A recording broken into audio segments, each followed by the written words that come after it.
Mielos merginos, mielos moterys, mane, kaip ir visus vyriškosios lyties atstovus, iš proto veda viena pirmykštė sąvoka – moteriškas žavesys.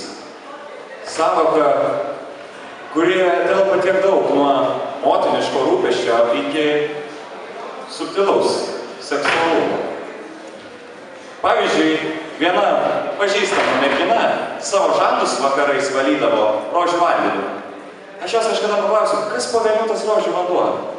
Ji man atsakė, perskaityk etiketę. Etiketėje parašyta: tinka tortams, apkepams ir pyragams gardinti. Štai tokia mano kalba, atidaranti paskutinį pavasarį gimnazijoje. O kiek rimtesnė kalba rėš gimnazijos direktorius Raimondas Dambrauskas.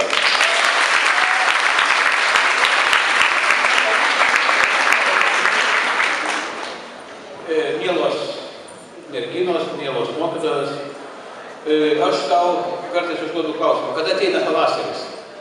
Ar tada, kai saulė šviečia? Tarp kitko šiandien mes užsakėm to. Ar tada, kai dienos ilgesnės? Ar tada, kai jau žinote, kad artėja mokslo metų pabaiga? Aš niekada nenorėčiau vartoti žodžio paskutinis. Paskutinis pavasaris, bus dar tų pavasarių.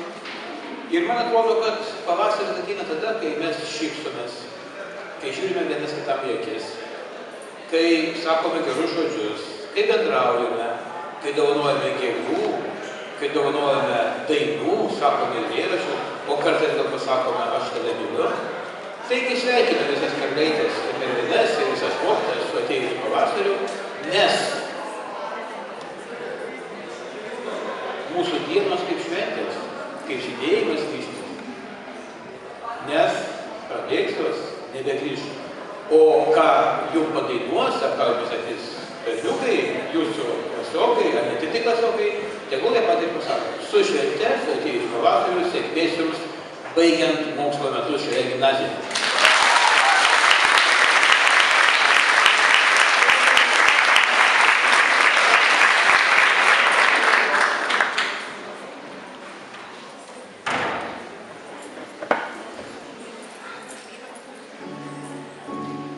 Mantvydas Lechnickas. Knietitos mintys. Įžanga. Esu šiek tiek rašęs apie moteris. Gal ir ne šiek tiek. Bet tai ne kūnas, dėl kurio mes, aš ir beje, ir ne dėja, esame apsėsti. Apsėdimo priežastis. Kaip jūs mokate jį naudoti? Galite pirštais perlūkti ilgais, arba ne ilgais, bet tokiais pat kvepiančiais, tokiais pat vėsiais plaukais. Ir mūsų galvose gimsta formuluotės. Verta pastebėti dažniausiai nevykusios, mėginant pasakyti kažką protingo. Kažką, kas nupasakotų grožį, kurį matome prieš save.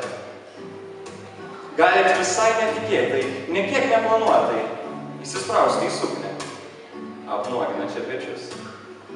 Ir mes visi, taip visi net ir taksistas, kuris kartais pūsų iš apmaudo, kad sėdate į galą, tą vaizdą savo galvose nešiosime dar ilgai. Mažiausiai savaitę ar dvi. Kai raudono lūpdažių brūkšteli per lūpas, kurias taip norim bučiuoti tada mes to nenorim, ne ką jūs.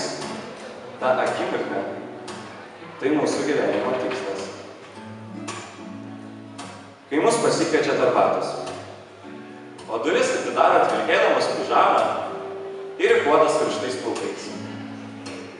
Pasisodinant savo kambaryje ant nepaklautos lovos, o mes kantriai laukiam ir galvojam. Štai ten, toje spintoje ta suknelė, nuoginanti pečius, stalčiuje lūpdažis. Ir dar ilgai galvotume, bet tuomet grįžtat su arbata ir įkuotas karštais plaukais, kurie yra vėsūs ir kvepia. To mes nepamirštam metus. Ar du. Kartais apskritai nebepamirštam. Ir tada mes nebežinom. Bent jau aš jau nebežinau. Kuri gražesnė?